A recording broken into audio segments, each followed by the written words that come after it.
Start right, start here. Up-to-the-minute severe weather coverage all summer long on Dakota Country Radio. Congratulations to the Valley City Highlights dance team. This incredible young team is coming off an outstanding showing at state competition and have been invited to the National Dance Alliance competition in Orlando, Florida in March. Hi, my name is Alexa Klein. I'm in 7th grade and I'm 13 years old, and I think I'm a better person because I am in dance. I have learned about sportsmanship and other life skills, and I would really like to go to nationals if you donated. Hi, my name is Elizabeth Peterson. I'm in 7th grade and I'm 13 years old. I think it would be a great experience for our dance team to go to nationals. We have worked so hard. It's so exciting that we've made it this far. If you'd like to help the Highlights, there are a number of ways to donate. Be listening to our Radioathon this Friday from 1 to 5 p.m. on KOVC 1490 AM, or go to our website, newsdakota.com, and look for Dance on the menu bar. This is a once-in-a-lifetime chance, so let's make a dream come true for the Valley City. You can make the automotive buy of the year. 45 and Drive returns to the Lake Region during their exclusive 45 and Drive event. During this special used vehicle test market, pay just $45 down. Then start making payments on over 250 bank repossessed vehicles, lease returns, company cars, and local trade. Lenders also available with $4 million in credit to make this event an even bigger success. It's the 45 and Drive event. Sponsored by Lake Chevrolet, Lake Toyota, and Marketplace Motors. Now through Marketplace Motors, Highway 2 West and Devil's Lake. Your 820 weather report for Carrington, New Rockford, and our listening area here on KDAK is brought to you by Bank Forward of Carrington.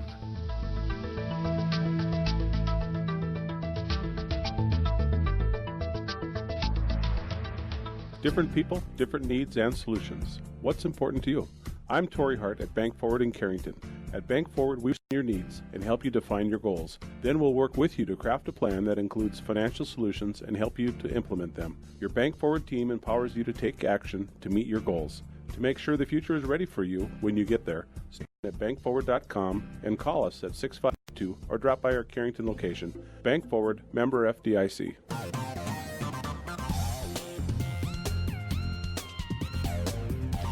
Okay, here we go. Let's check out that forecast for you for Carrington, New Rockford, and our listening area today.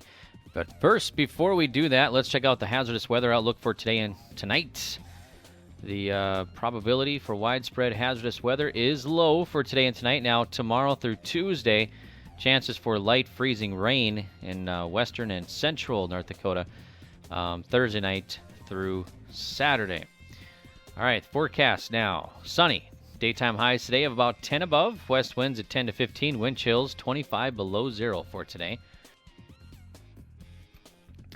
Now tonight mostly clear with lows of 0 and temps rising into the upper after midnight with southwest winds at 10 to 15.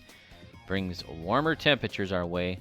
Coming up here tomorrow, mostly sunny, not as cold, with highs around 25 and west winds at 5 to 15. Now the extended outlook tomorrow night, mostly cloudy, 30% chance of snow, lows of 5 above, and northwest winds around 5 to 10.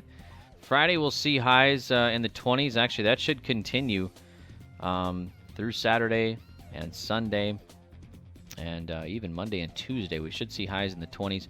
We do have a pretty good chance of snow. Probably our best chance is Saturday. And Saturday night into Sunday, 50% chance of snow and sleet in the morning on Saturday, and then a chance of snow in the afternoon. And that continues into Saturday night.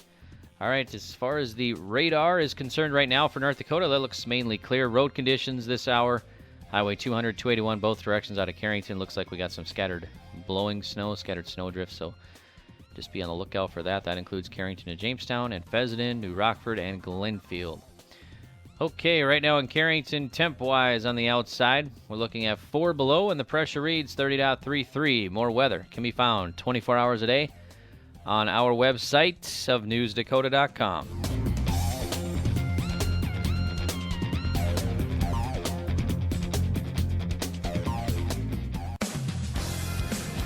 It's time once again for Here's What's Happening in Carrington, New Rockford, and surrounding areas on KDAK. Today's segment is brought to you by 10th Avenue Salon. Give Shannon Maring a call at 701-654-84. Their location is right across from the Carrington Armory, and the physical address is 40 10th Avenue North, and of course walk-ins are welcome. Specialize in men's, women's, children's cuts, colors, perms, and shampoo sets. Hours are Monday through Friday, 9 to 6, and open tonight till 8. That's 10th Avenue Salon in Carrington. Joining us this morning, we have some special guests from the Foster County Soil Conservation District, including Dion Schaaf, the district manager. Dion, good morning. Good morning. And how's your middle of the week going so far?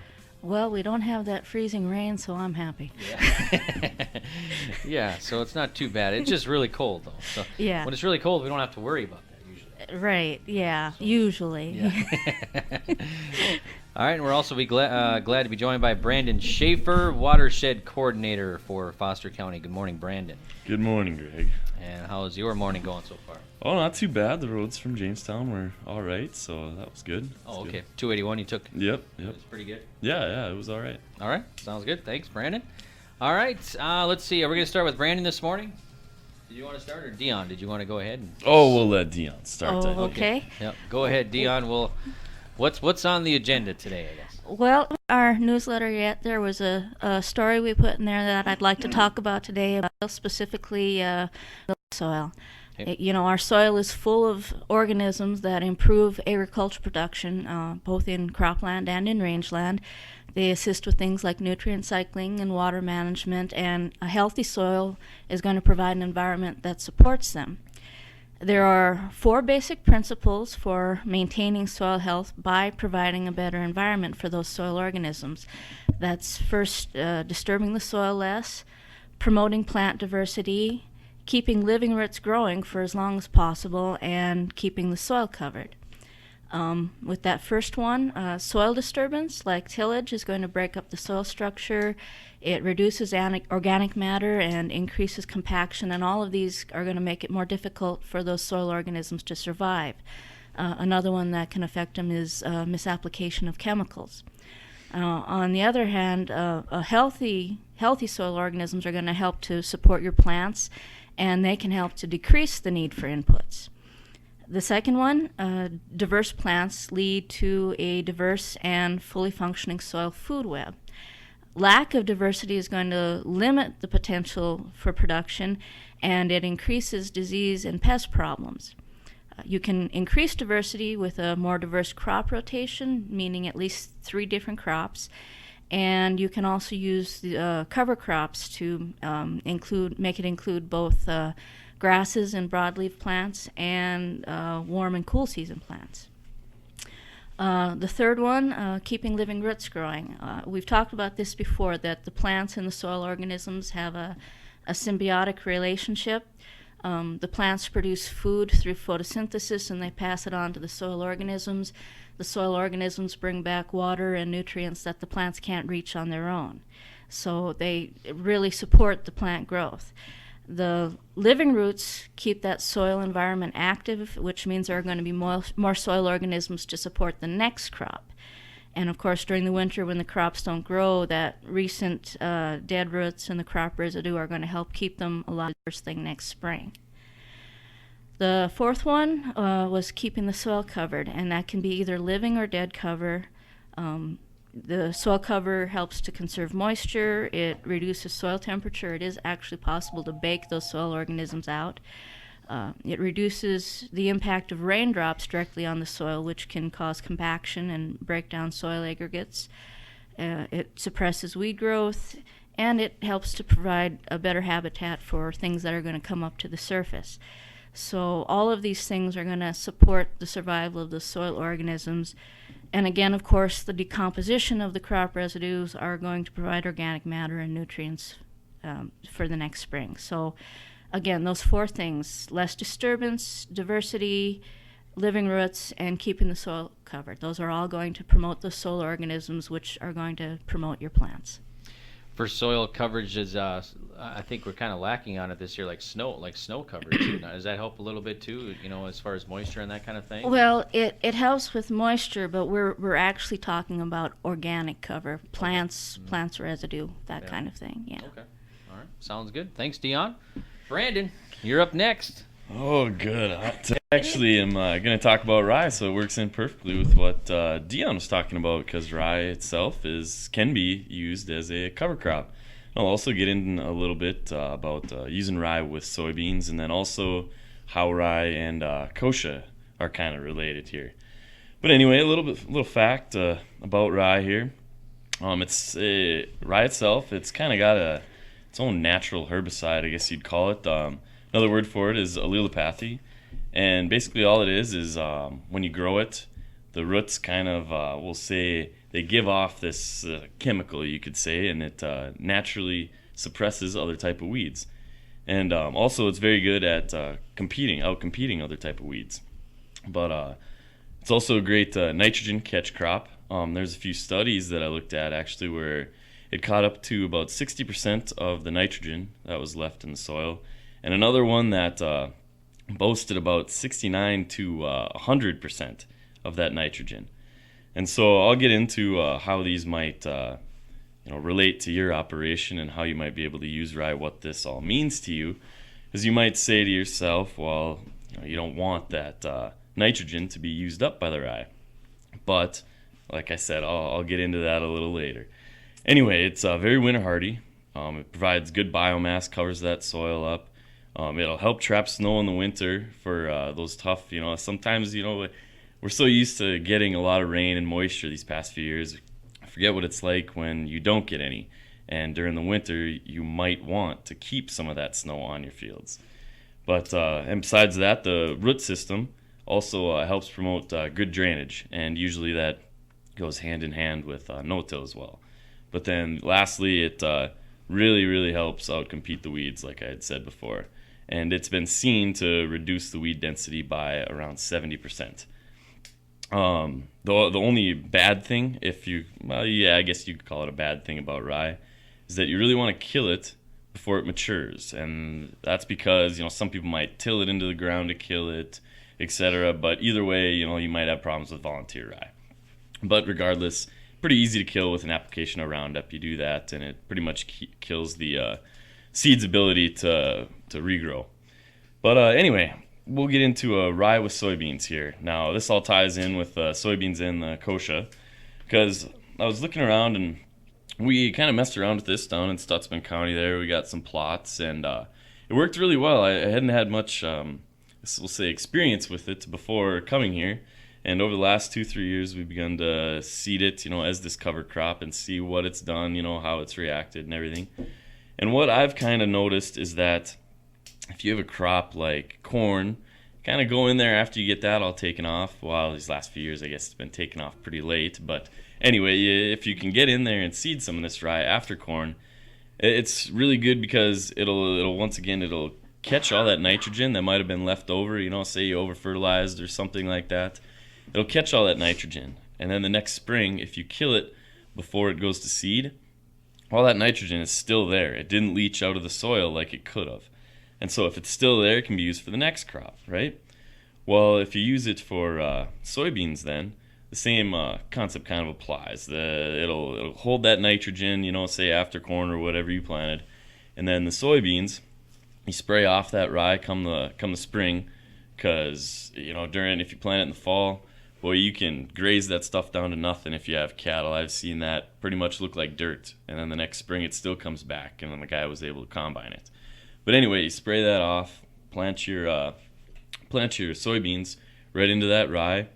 And I tell you what, we haven't seen hardly any problems. That rye just kind of, after you spray it, it keels over and it lays down flat on the ground. It suppresses the weeds really good. We did spray it, and so did Carrington. Carrington here at the research station, they had a nice little study they did. They had about, I think it was 8 different treatment groups with the soybeans and the rye. They didn't plant any rye into it. They sprayed it out at 2 different times. They tilled it under. They mowed it and then baled it, etc. But if you want to look at that, it's on the research extension site. And you can just search around on there. And it's called The Timing of Winter Rye Removal for Weed Control in Soybeans. And it's a really good article. I would encourage you to look at that. It goes through just the different treatments and the kochia control. Because as I said, it's got that allelopathy, or that natural herbicide, and that really, really seemed to help keep the kochia down. And with the Roundup Ready kochia that we've begun seeing, and just, you're so limited in the type of sprays that you can use in soybeans for kochia, that this rye is really something that I think people should look at. But I guess with that, I can hand it back to Deanna. I think she had a few notes there at the end to... Yeah. We got 2 minutes. Well, less than 2 minutes. Okay, well, just a couple announcements. We got the word yesterday that NRCS is going to have a water bank sign up February 13th through 27th. So that's basically next Friday through the end of the month. As I understand it, that is a rental program for flooded agricultural lands. So anybody who's got a problem with that might want to check into it. I think it's a... And also, we're just getting started for planning for this. We're going to do a Women's Ag Day this year. And we haven't gotten very far into it, but we have picked a date. So if you want to get it on your calendar, it's going to be the evening of Thursday, April 9th. So please keep that if you've enjoyed it in the past, or if you're interested in coming this year. Out at the Research Extension Center. And like I said, the other one, like I said, is that water bank sign up. If you've got a problem, you might want to talk to the folks at NRCS. Okay, sounds good. Well, thanks so much, you guys. We always appreciate when you stop in. It's first Wednesday of the month, right? So we're the first Wednesday of the month. So we'll see you the next Wednesday. So the next Wednesday of next month. First Wednesday of next month. There we go. And Thank you. I also have one extra thing to add in here. Okay, got 30 seconds. Okay, Stutzman County on the 12th of this month here is having a little tour, and I work down there, so that's the reason that I'm telling you all about it. But it works with the watershed and winter feeding systems. So on the 12th, I do believe we're meeting at the Decoy Bar there in Medina at about 9, and leaving from there and going to 3 different producers' places. Okay. All right, sounds good. Thanks, you guys. Thank you. It's Brandon Schaefer joining us this morning, and Dion Schaff, Foster County Soil Conservation District. And that concludes our segment for Here's What's Happening, brought to you by 10th Avenue Salon of Carrington. It's 8:36. Let's join sports. This is Odakota Sports Network. I'm Steve Carlson. Some college